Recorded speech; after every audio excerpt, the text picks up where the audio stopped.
있었던 바룩이라는 자에 대해서 얘기하는 것이 나왔습니다.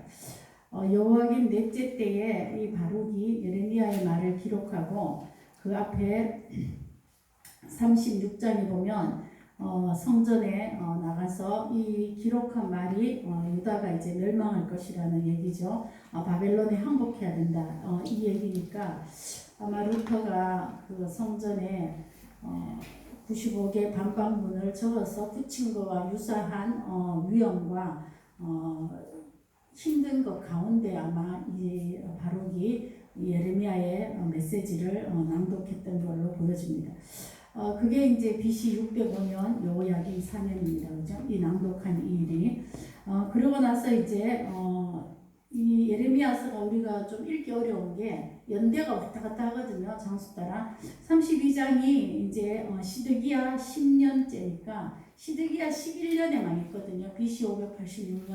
그러니까 32장은 시드기야 10년째인데 그때 이제 마지막 판까지도 이 바울이 예레미야의 일을 도와서 예레미야가 밭을 사는 거에 왔다 갔다 하고 이런 일을 감당하고 있는 걸 보여줬고 이제 이후로도 44장 이후에도 계속 보면은 이 바룩이 같이 예레미야랑 동행하고 감옥에 있을 때도 섬기고 이런 걸 했던 걸 보여줍니다. 그러나 바룩에게는 3절처럼 정말 이 화로다. 내가 이런 일들을 감당하면서 바룩이 고통과 슬픔과 탄식과 피곤과 평안을 찾지 못하는 그런 불안한 마음들이 그의 속에 생겨서 하나님 앞에 내가 화로다라고 탄식하는 얘기가 이 45장 3절입니다.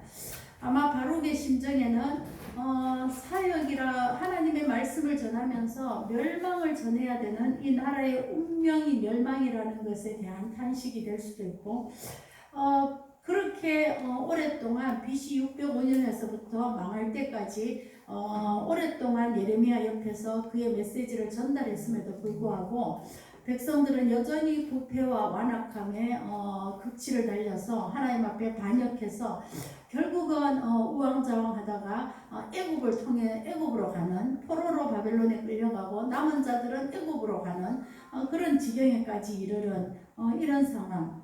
또 이 사역이 성공적인 것이 아니라 늘 감옥에 가거나 핍박을 받거나 거짓이라고 사람들한테 치거나 이런 사역 자체에서의 엄청난 또 고통도 있었을 거고 또 하나는 이제 뒤에 나오듯이 개인적인 어떤 사역에 대한 열망, 자기 비전, 뭔가 하나님 앞에 큰 일을 하고 싶은데 내가 뭔가를 하고 싶은데 이루고 싶은데 이것이 이루어질 여건과 형편이 안 되는 이 사역 현장 이런 것들에 대한 것이 아마 종합적으로 돼서 그는 3절의 고통과 슬픔과 탄식과 피곤함과 평안이 없다라고 한탄하고 있습니다. 그때 이제 하나님이 4절의 말씀을 주셨잖아요. 보라 내가 세운 것을 헐기도 하고 심은 것을 뽑기도 하나니 온 땅에 그리하겠다. 결국은 이 바룩에게 없는 것은 뭐냐? 자기가 주어진 상황에서 최선을 다하고 서기관의 일을 하고 하나님의 이 경고의 메시지를 전하고 다 하지만은 하나님의 주권적인 역사의 큰 그림, 하나님의 놀라운 섭리의 역사의 종말론적인 신앙 이런 것이 바룩에게 없었다. 그래서 하나님이 지금 4절을 얘기합니다. 지금 너의 상황에 잘되고 안되고 비난받고 고통당하고 나라가 망하고 어떻게 되고 이런 것들에 매여있지 말고 하나님의 큰 주권적인 섭리의 큰 그림이 무엇인지를 항상 기억해야 한다. 그것이 오늘 주시는 말씀입니다.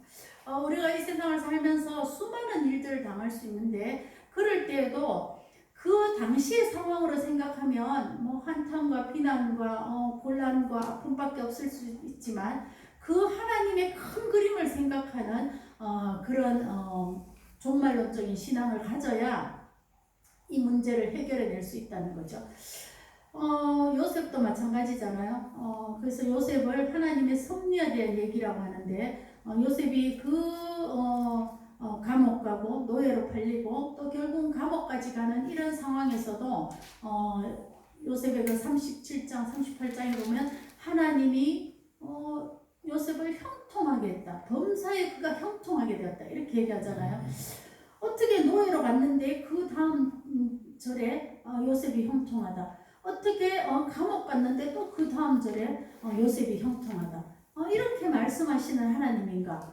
너무나 의아하지만 요셉은 그 당시에는 그 말이 이해가 안 됐지만은 그 이후에 49장 거기에 가면 요셉이 고백을 하잖아요. 이 모든 것이 나를 섭리하시고 인도하시고 미리 보내신 하나님의 계획의 일부였다는 것을 몇십 년 뒤에 깨닫게 되잖아요. 그런 것처럼 오늘 바룩에게도 하나님이 그 말씀을 해주십니다. 우리의 신앙이나 인생을 단면적으로 보면 때로는 고통과 한탄과 피곤과 원망스러운 일들이 있지만 이것을 하나님의 큰 그림으로 볼 수 있는 것이 곧 믿음이고 그런 신앙을 가져야 한다라고 하나님이 이 바룩에게 얘기하는 겁니다. 바룩은 예레미야는 아마 사역의 주체자가 되어서 수많은 일을 직접 당하면서도 하나님의 메시지를 직접 들으면서 그 모든 것들을 이겨나가고 견뎠지만은 바룩은 그 옆에서 그냥 보좌하면서 직접적인 어떤 것을 듣지 않는 상황에서 하나님이 45장의 이 짧은 기절을 통해서 바룩에게 어떤 시각을 가지고 일을 해야 하며 인생을 봐야 하는가를 보여줍니다. 그래서 내가 너를 위하여 큰 일을 찾지 말라. 어떤 개인의 야망과 어떤 비전이나 이런 것들이 결국은 이 시대 상황에서 하나님의 원하심이 무엇인가를 깨닫지 못하면서 그러면서 그냥 나의 야망, 나의 비전, 나의 성공, 나의 잘됨 이런 것들에만 꽂혀 있는 것에 대한 하나님의 책망입니다. 너를 위하여 큰 일을 너무나 계획하지 말라. 지금은 어느 때냐? 모든 육체의 재난이 있고 모든 곳에 어려움과 생명의 탈취가 있을 것이다. 너는 네 생명이 노량물처럼 하나님이 노량물을 빼내듯이 너를 생명을 빼내주는 그 자체가 얼마나 은혜며 구원이며 감사인가를 다시 한번 더 기억하고 살아야 한다. 이 얘기를 해줍니다. 이것이 이제 45장까지의 바룩의 얘기를 하면서 이 모든 상황에 있었던 주변에 있었던 사람들은 어떤 마음을 가져야 하는가를 보여주었습니다. 그러면서 이제 46장에서부터 오면은 열방에 대한 심판을 보여줍니다. 결국은 하나님이 뽑기도 하고 심기도 하고 해치기도 하는 헐기도 하고 심은 것을 뽑기도 하는 이 하나님의 주권적인 능력이 아까 모든 육체 모든 곳에서 일어날 것이다라는 실체적인 증거들이 46장에서부터 나옵니다. 결국은 이제 온 그 하나님의 주권적인 능력은 온 세계에 역사할 것이고 그 온 세계의 역사를 주관하고 계신다. 그것은 BC 600년경의 이때만 아니고 지금도 여전히 온 세계의 역사를 주관하고 계신다는 확신을 가져야 한다라고 말씀하고 있습니다. 특별히 이제 몇 나라가 나오는데 한번 살펴보겠습니다. 첫 번째 애굽입니다. 46장 2절 다 같이 읽겠습니다. 시작. 애굽에 관한 것이라 곧 유다의 요시야 왕의 아들 요야김 넷째 해에 유브라데 강과 바빌론의 느부갓네살 왕에게 패한 애굽의 왕 바르누고의 군대에 대한 말씀이라. 네, 지금 요야김 넷째 해는 굉장히 중요한 해입니다. 이때부터 이제 바벨론이 극세를 떨다가 이때부터 이제 애굽도 물리치고 갈그미스 전투에서 애굽을 이겼다 돼 있잖아요. 바로누고의 군대에 대해서 왕에게 패한 바로누고라고 돼 있잖아요. 애굽을 물리치고 그 당시에 대국인데 물리치고 유다도 이제 점령하는 그런 BC 605년이 첫 번째 포로를 끌고 갈 때거든요. 세 번의 포로를 끌고 가는데 이 BC 605년은 요야김 4년째라는 겁니다. 그때에 느부갓네살이 이 갈그미스에서 애굽 왕을 이겼다 이렇게 됐어요. 그리고 이제 그때에 그 대한 그 말씀인데 앞으로 이 애굽이 결국은 더욱더 멸망하게 될 것이다. 그래 결국 보면 11절 읽겠습니다. 시작. 11절 시작. 처녀 딸 애굽이여 길르앗으로 올라가서 유황을 취하라. 내가 치료를 많이 받아도 혈압이 없어 낫지 못하리라. 네, 온갖 온갖 좋은 치료들을 많이 받았던 그런 애굽의 호화스러움 이런 것들을 보여주는데 그러나 이제는 치료를 받아도 효력이 없을 것이다. 그 다음에 15절 17절 읽어보겠습니다. 시작. 그들이 이곳에서 부르짖기를 애굽의 바로왕이 망하였도다. 그가 기회를 놓쳤도다. 18절 만군의 여호와라 이는 왕이 이르시되 나의 삶으로 맹세하노니 그가 과연 성들 중에 다볼같이 해변의 갈매같이 우리라. 예, 결국은 바로 왕이 바로는 왕의 명칭이죠. 왕의 명칭입니다. 왕이 망할 것이다. 20절 읽겠습니다. 시작. 애국은 심히 아름다운 암송아지일지라도 북으로부터 쇠파리 때가 줄곧 오리라. 네, 이 시적인 표현이잖아요. 애굽이 암송아지, 애굽의 신은 그 아피스 신, 이런 황금 송아지 신입니다. 그렇죠? 애굽의 신이. 그래서 심히 아름다운 암송아지라고 자기들이 자부하고 그렇게 아피스 신이죠. 그렇게 할지라도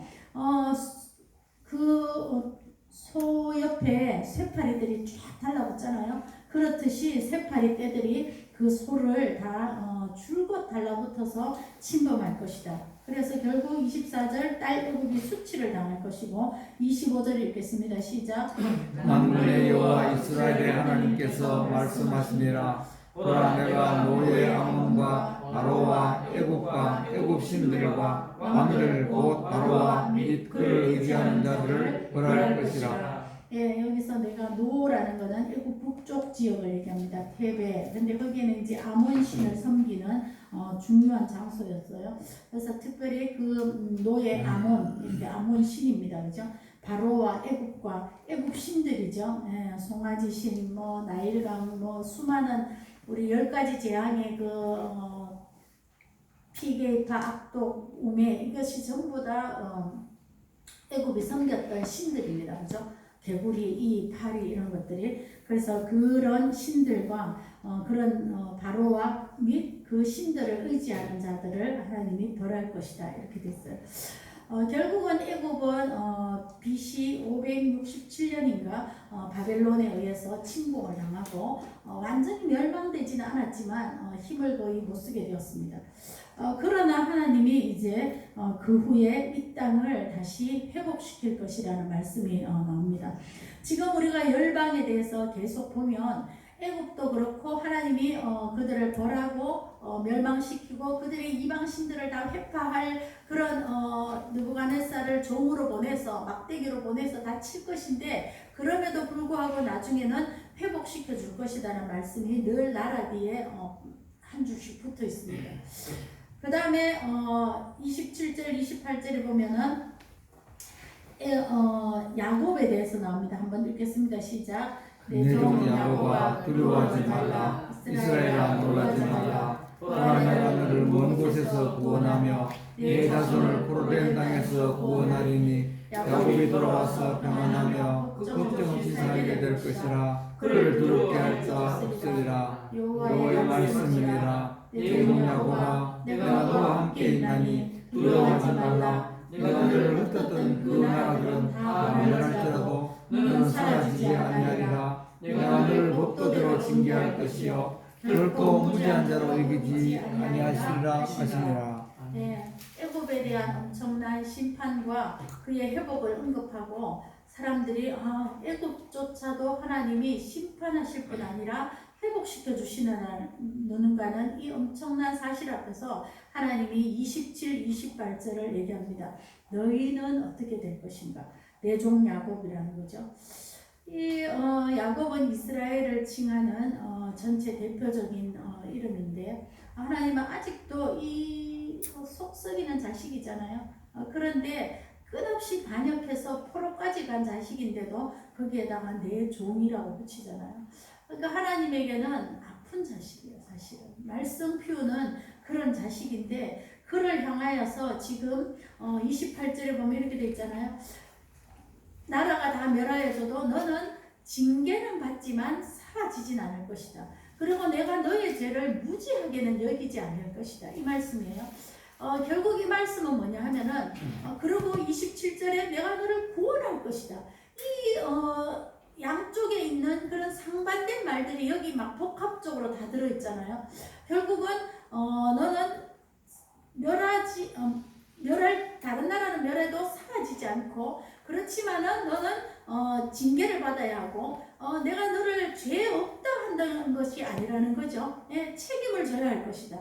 그럼에도 구원할 것이다.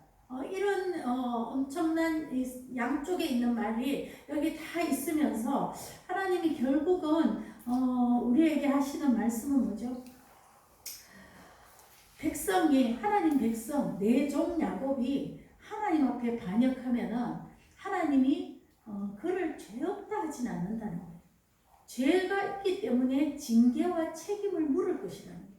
그러나 완전히 멸하지는 않을 것이라는 거예요. 그러니까 내 종 야곱 하나님의 백성이 하나님 앞에 잘못 살면 인생 계속 뺑뺑이만 돈다는 거예요.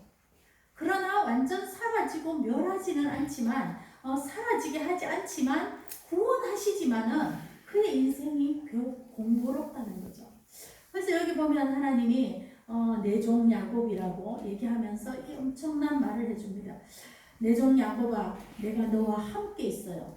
우리가 하나님의 징계를 받고 때로는 죄가 있어서 무죄한 자라 여기지 아니하여서 하나님의 책망과 견책 속에 있다 할지라도 그는 하나님이 함께하고 있는 하나님의 종으로 견책 중에서 구원은 확정된 이런 인생을 살 것이다 이 얘기를 합니다.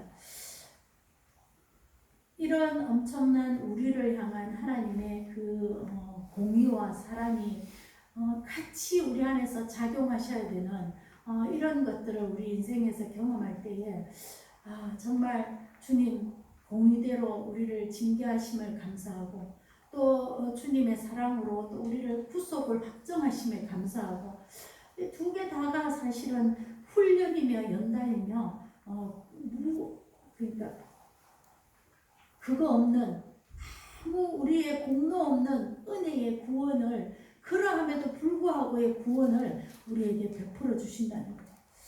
그 다음에 47장에 가면 블레셋 사람에 대해서 나옵니다. 블레셋 사람은 가사죠. 가사.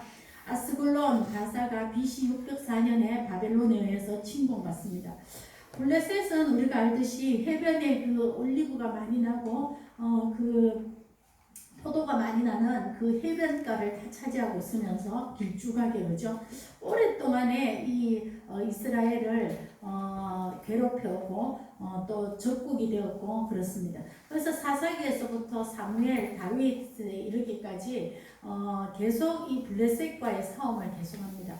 다윗 때는 블레셋을 거의 제압을 했어요. 그러다가 이제 솔로몬이 지나가고 열왕기가 오면서 나라가 점점 쇠약해졌을 때에 이 블레셋이 또 우세해져 가지고 굉장히 이 유다를 괴롭혔습니다. 그때 이제 이 블레셋도 그게가 망할 것인데 북쪽에서부터 2절 북쪽에서 일어나서 너희를 휩쓸 것이다. 그들이 두로와 시돈에 남아있는 저 북쪽 해변가죠. 거기서도 너희를 도와주지 못할 것이다. 그런 얘기를 합니다.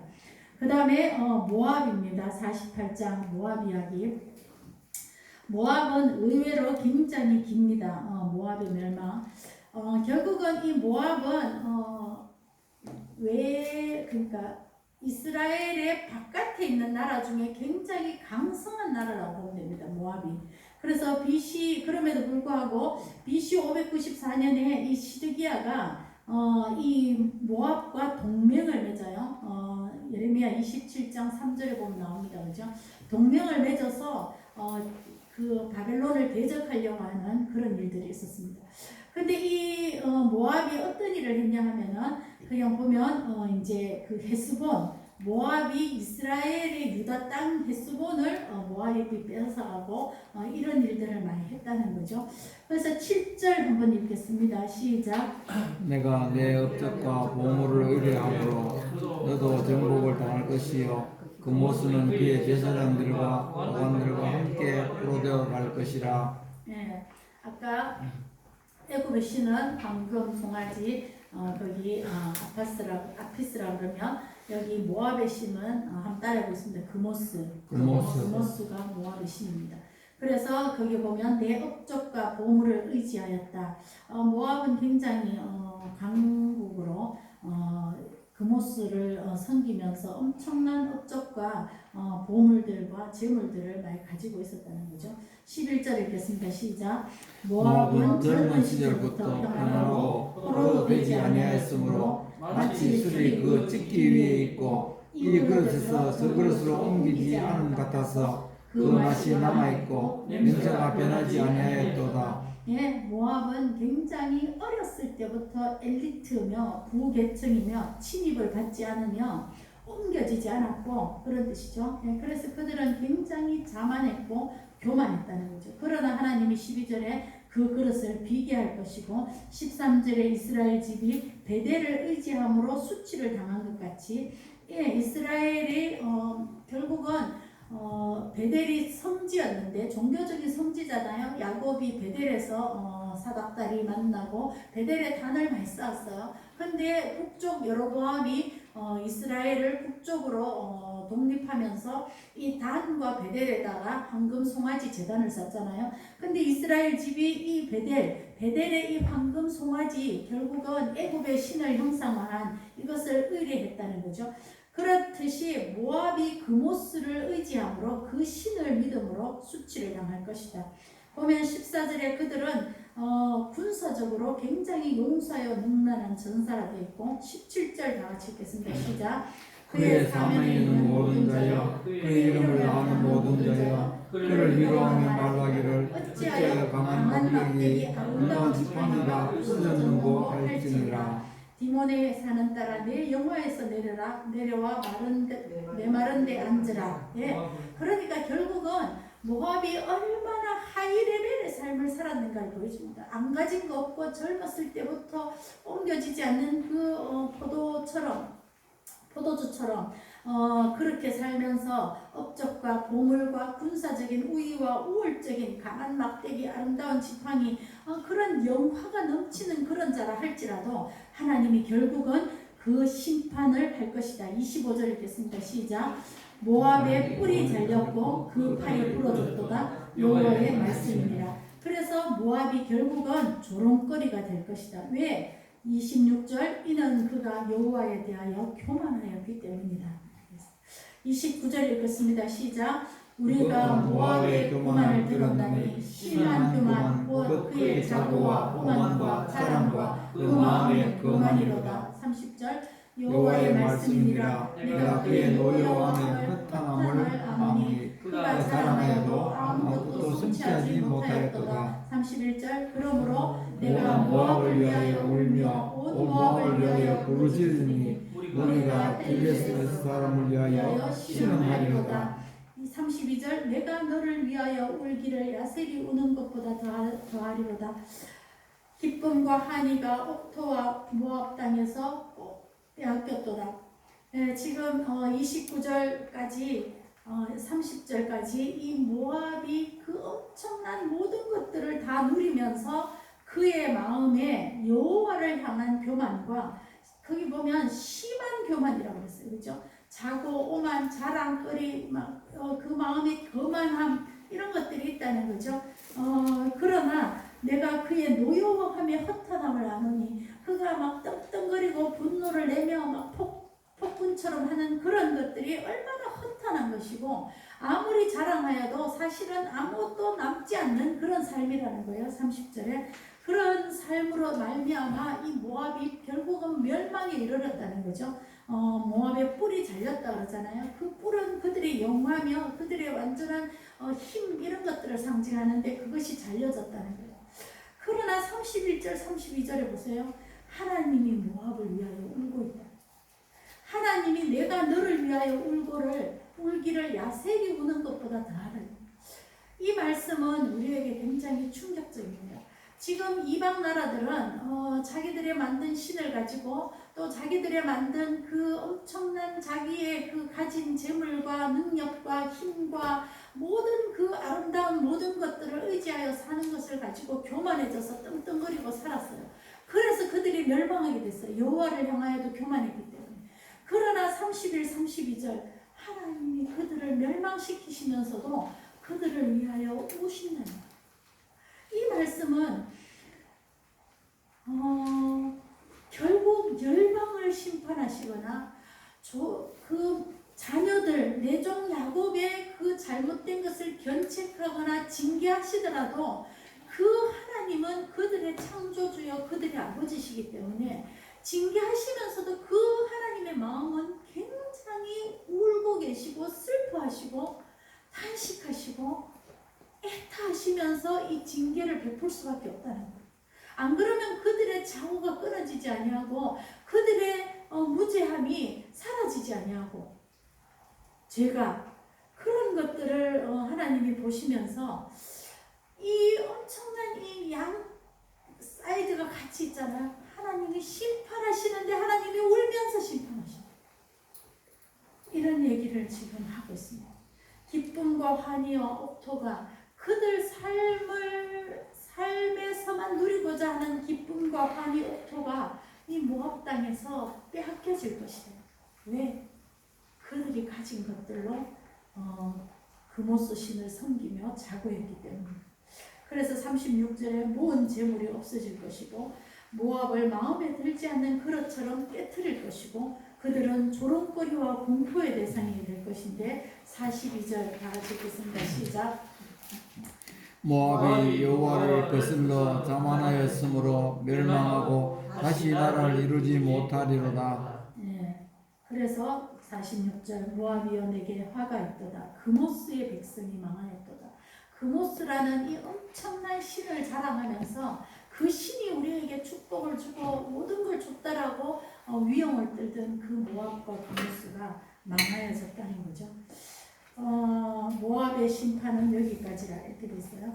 그래서 결국은 그럼에도 불구하고 47절 내가 마지막 날에 모압의 포로를 돌려보낼 것이다 이렇게 됐습니다.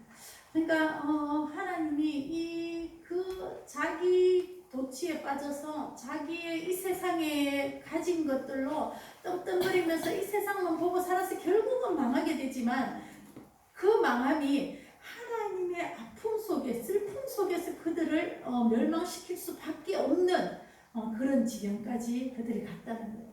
그러나 마지막 날에는 그 모압이라는 열방에도 예수 그리스도를 통한 구속이 그들에게 전해져서 그들이 결국은 그 안에서도 돌아오는 자가 있을 거라는 거죠. 지금 이 모압, 암몬 이 땅이 뭐죠?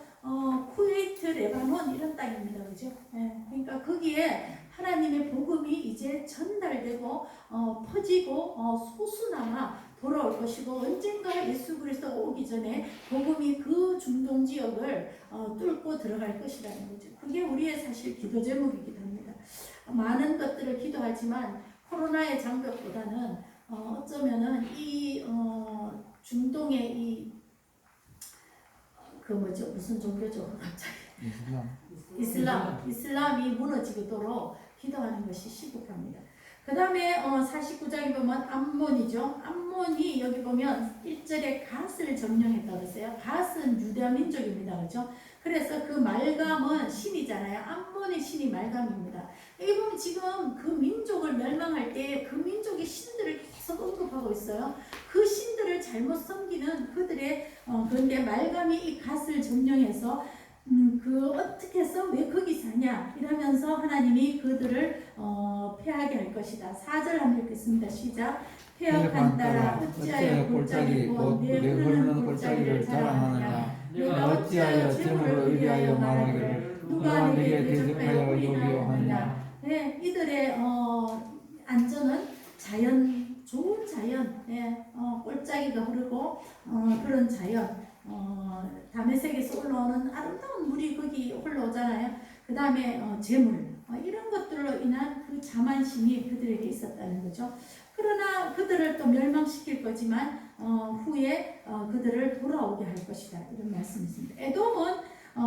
에돔은 우리가 알듯이 에서의 후손입니다. 그죠? 소돔과 고모라 밑에 세일 땅, 그 땅을 가진 자들이 에돔인데 거기는 굉장히 이제 에돔은 그 계속 출애굽할 때도 이스라엘을 자기 나라 땅으로 못 지나가게 한 사람들이 에돔이고 그 뒤에서 침범한 사람들이고, 그러니까 이 에돔이 이스라엘과의 가진 그런 그 증오심이라는 것은 아주 큽니다. 근데 에돔이 이제 그들에게 지혜 있는 그 대만에 다시는 지혜가 없느냐 이 말이듯이 에돔에게 그 유업을 찾아왔던 엘리바스가 이 대만 사람이잖아요. 그러니까 에돔 사람들이 이 지혜가 명철과 지략과 지혜가 좋은 그런 민족이었다고 되어 있습니다. 그리고 이제 보면 16절에 한번 보면 한번 읽어보겠습니다. 16절 시작. 바위 틈에 살며 산꼭대기를 점령한 자여 스스로 두려운 자인 줄로 여김과 내 마음의 교만이 너를 속였도다. 내가 독수리같이 보금자리를 높은 데에 지었을지라도 내가 그리로부터 너를 끌어내리라. 이는 여호와의 말씀이니라. 예, 에돔이라는 도시가 우리가 요새 텔레비에 보면 그 페트라 나오잖아요. 페트라. 그러니까 작은 돌 이런 뜻인데 그 작은 구멍이 나도록 되어 있는 곳 그 지역 페트라라고 그러는데 보통 이제 에돔 나라를 들어가려면 보통은 나라를 들어가기 전에 이 나라를 해야 될 면적이 넓은데 이 에돔이라는 나라는 이 페트라를 통과하지 않으면 이 에돔을 못 들어가는 거예요. 근데 이 페트라가 그 산 꼭대기에 있으면서 굉장히 지형이 좁게 돼 있어가 누가 들어오고 나가는지를 쉽게 파악할 수 있고 뭐 좁은 지역이니까 사람들이 들어올 때도 잘 못 들어올 뿐더러 그 산꼭대기에서 그들을 멸망시키기가 적을 잡아내기가 너무나 쉬운 지역이죠. 그래서 이 에돔은 난공불락의 지역을 가지고 있다. 이 정도로 한쪽은 소돔 고모라 사해가 있으니까. 그러니까 이 에돔이 굉장히 좋은 지형들을 갖고서 그 페트라가 굉장히 유명한 그 지역의 하나입니다. 그래 보면 내 마음의 교만이 너를 속였도다. 내가 독수리같이 보금자리를 높은 데에 지었을지라도. 그러니까 그 산 꼭대기를 지나서 그 페트라 지역을 지나야지 이 에돔으로 가는 도시라는 거죠. 그래서 18절에 소돔과 고모라와 그 이웃 성읍들이 멸망한 것 같이 너희를 칠 것이다. 소돔 고모라 밑에 세일 땅이 에돔 땅이잖아요. 그래서 에돔에 대한 이 하나님의 그것은 멸망이었다 됐습니다. 근데 이제 이거 22절에 보면은 보스라 위에 이런데 이 보스라가 북쪽 에돔의 중심입니다. 그죠? 굉장히 진통하리라 되어 있는데 다른 게 뭐가 있어요? 이 에돔에게는 구원의 말이 없다는 거예요. 보통 너희가 돌아오게 할 것이다. 다시 회복시킬 것이다. 이 말씀이 다 따랐는데 이 에돔은 이게 없어요. 결국은 에돔은 나라가 없어집니다. 그 나바틴족이 이 에돔을 이제 점령해서 이 에돔인들이 이두메인으로 유랑 생활을 하게 됩니다. 그러니까 그 이두메인이라고 요새 그 텔레비 같은 많이 나오잖아요, 그죠? 그래서 근데 이 이두메인조차도 나중에 BC 125년에 마카비 그 혁명이 일어났을 때에 이 이제 지역을 확장하면서 이 이두메인들을 흡수합니다. 그래서 결국은 에돔이라는 나라 자체가 없어졌다 이 말씀이에요, 그죠? 그래서 이들에게는 그냥 흩어져서 살다가 어느 나라로 어디에 들어가서 어떤 사람의 국민이 되어서 그냥 이두메인으로 있겠지 어느 나라에서 그렇게 그냥 사는 사람들이 되었다. 그 다음에 이제 다메섹이 나옵니다. 우리가 뭐 좀 길긴 하지만 좀 얼마 안 남았으니까 빨리 하겠습니다. 다메섹은 우리가 그 바울이 다메섹으로 갔잖아요. 지금의 도시 이름은 다마스커스입니다. 굉장히 유명하고 아름다운 도시입니다. 관광지잖아요. 거기에 오만 좋은 신전 이런 것들도 많고 이랬는데 이 다메섹이 여기 보면 25절 다 읽어볼게요. 시작. 어찌하여 찬송의 성읍 나의 즐거운 소울이 버린 것이냐. 이 다메섹은 굉장히 아름답다고 칭송받는 그런 찬송의 성읍이고 즐거운 성읍이었다는 거죠. 그것이 결국은 버려질 것이다 이렇게 되어 있습니다. 28절에 여기 보면 게달 하솔 나라에 대한 언급이 있습니다. 그들도 결국은 멸망하게 될 것이다 이렇게 됐어요. 그래서 여기 보면 하솔이란 옛날에 출애굽 때에 점령한 그 하솔이 아니고 이것은 여기 보면 31절에 너는 일어나 고요하고도 평안히 사는 백성 이렇게 돼 있으니까 아라비아 사막 근처에 있는 한 민족이 하솔입니다. 아라비아 사막 근처의 민족입니다. 그 백성들조차도 침을 바벨론에 무너질 것이다. 그 다음에 엘람은 바벨론의 남동쪽에 있는 나라인데 이 페르시아만 근처에 있습니다. 페르시아만. 그래서 35절 다 같이 읽을게요. 시작. 만군의 여호와가 이같이 말하노라. 보라 내가 엘람의 힘에 어떤가는 활을 꺾을 것이요. 이 엘람이 결국은 굉장히 궁술에 능한 그런 민족이었다 돼 있어요. 그러나 결국 이제 멸망할 것이다 이렇게 돼 있어요. 그러나 38절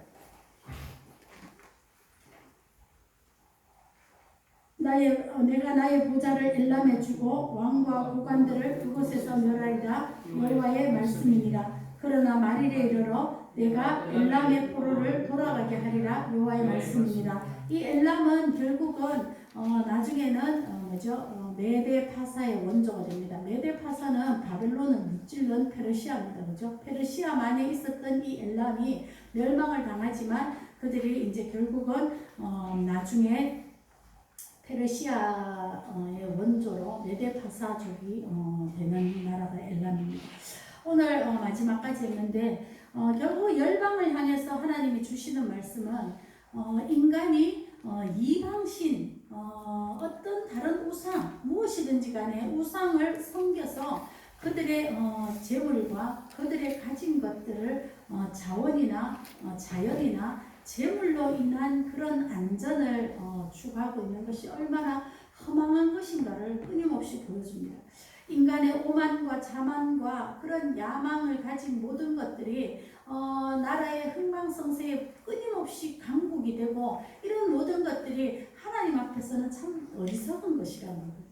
그들의 신은 전부 다 무익한 거짓 신인데 그 신들은 결국 풍요와 다산을 추구하는 신이죠. 우리도 하나님 믿으면서도 그런 신에 몰입되어 있을 수도 있습니다. 그리고 그들의 폭력과 침략과 그들의 교만에 대해서 하나님이 결코 좌시하지 않았다는 걸 보여줍니다. 그래서 결국은 나쁜 그런 폭력이나 이런 것들로 뭔가를 쟁취하지만 하나님은 그 모든 것들을 뒤에서 언젠가는 심판을 이루신다는 것을 끊임없이 보여줍니다. 그러면서 우리에게 이 모든 것들을 알고 심판하시는 전지전능하고 주권적인 하나님, 그것을 믿으라.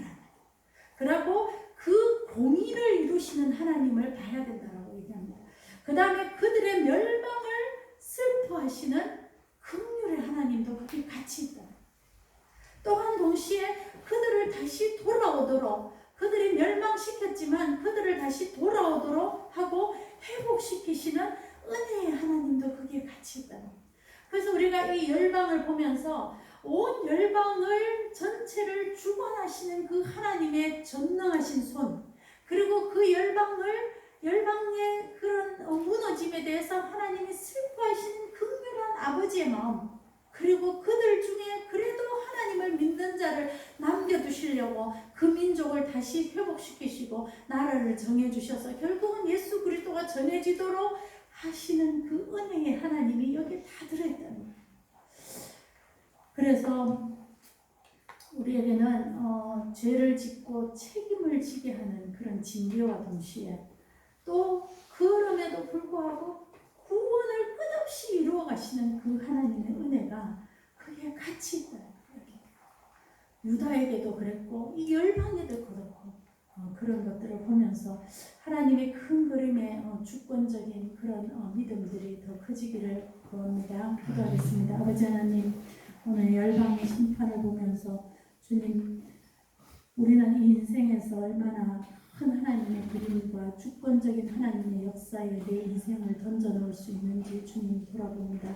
아버지 하나님, 공의의 하나님이시라서 우리가 죄를 짓고 하나님을 떠나고 우리 마음으로 주님 앞에 반역할 때에 주님이 너를 무죄한 자로 여기지 아니하고 징계하시고 훈련시키시고 단련하실 것이라고 합니다. 아버지 하나님, 우리 인생이 그런 연단과 단련과 훈련과 고초만 당하는 우리의 죄에 책임지는 그런 징계에만 머물지 않게 하시고 하나님 아버지 앞에 정말 돌아설 수 있는 자들 되게 하여 주시고 간절히 원하긴 아버지 하나님, 주님이 그러함에도 불구하고 징계하시면서 너를 위하여 내가 야셀보다 더욱더 울었다 하듯이 아버지 하나님 주님의 눈물을 저희들이 기억하게 하시고 아버지 하나님이 주님의 눈물을 더 이상 흘리지 않도록 주님 앞에 바로 살기를 결단하는 저희들 되게 도와주시옵소서.